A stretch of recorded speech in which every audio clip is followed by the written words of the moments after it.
Fakultet savremenih umetnosti. Pretvori svoj talenat i kreativnost u traženo zanimanje.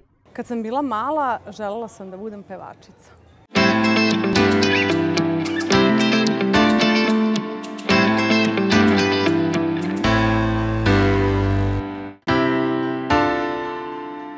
Kad ste deca, jer sam ja stvarno bila mala kad je bila i ceo sankcije, embargo i rat, tako da vama je bitno da imate da se družite, da su svi na okupu, da su onako osnovne potrebe zadovoljene. Od uvek sam želela da budem pevačica. Taj moj muzički put je krenuo prilično rano. Ja se sećam da sam imala 9 godina kad sam pevala, ne znam, na nekoj priredbi u školi i vodila sam dnevnik i onda sam napisala u dnevniku konačno sam uspela. A onda sam sa 15 godina napisala već imam 15 godina, nikad neću ništa uraditi u muzici, tako da to je konstantno neki proces bio. Ja ne pamtim kad nisam želela da se bavim muzikom. Sećam se i Doktor Igiju sam otpevala jedan ceo album dok sam bila u srednjoj školi, da nisam se pojavljivala, samo sam otpevala, ali da kažem onako da sam stvarno baš počela da upoznajem ljude, da stvaram kontakte i da uđem baš u muzički svet je kad sam počela pevam prateće vokale Vladi Georgijevu. Evo sad kad vratim film, moguće je da sam baš kroz saradnju sa njim nekako sagradila neki svoj, ne sagradila, nego možda sam neki standard postavila kako želim da moja karijera izgleda, na koji način želim da se bavim muzikom i tih 9 godina su sigurno uticale na mene mnogo.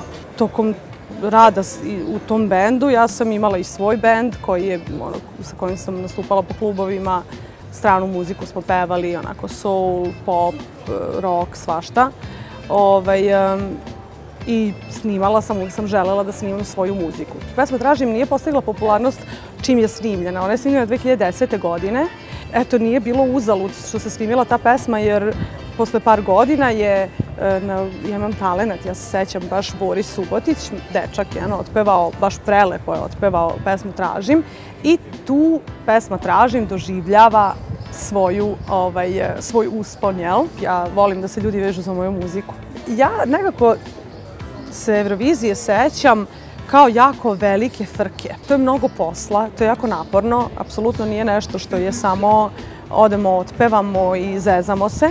Barem je meni, tako sam ja shvatila i stvarno sam želela da to odradim maksimalno profesionalno. Album Čudo predstavlja sve. Nikad nisam prestala da verujem u te pesme, uvek sam znala da su to stvarno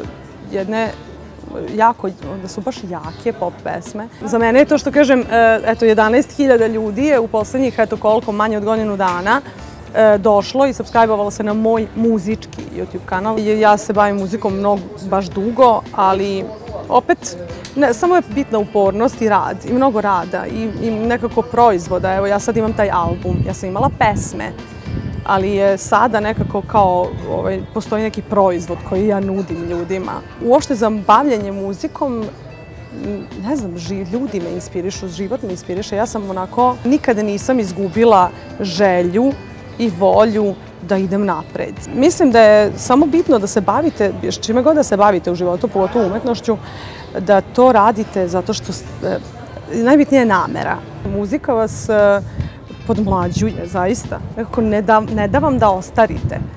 Želim da svim vašim gledaocima prenesem pozitivnu energiju, pod broj 1. Mislim da je to najbitnije u životu, biti vrlo pozitivan i stremiti ka nečemu što zaista želite prvo da postignete, radite ono što volite, nikad ne odustajte. Na ličnom primjeru mogu da pokažem da se stvarno trud, rad i upornost i nikad ne odustajanje ne isplate, nego je možda čak i kada se pomučite malo za nešto što stvarno želite, onda vam taj neki uspeh bude i slađi. Tako da, samo pozitivno, vi ste ti koji upravljate svojim životom, niko vas ne drži u šaci, niko vam ništa neće niti dati, niti odmoći. Bukvalno možete sve što poželite. Mnogo pozitivnih vibracija vam šaljem.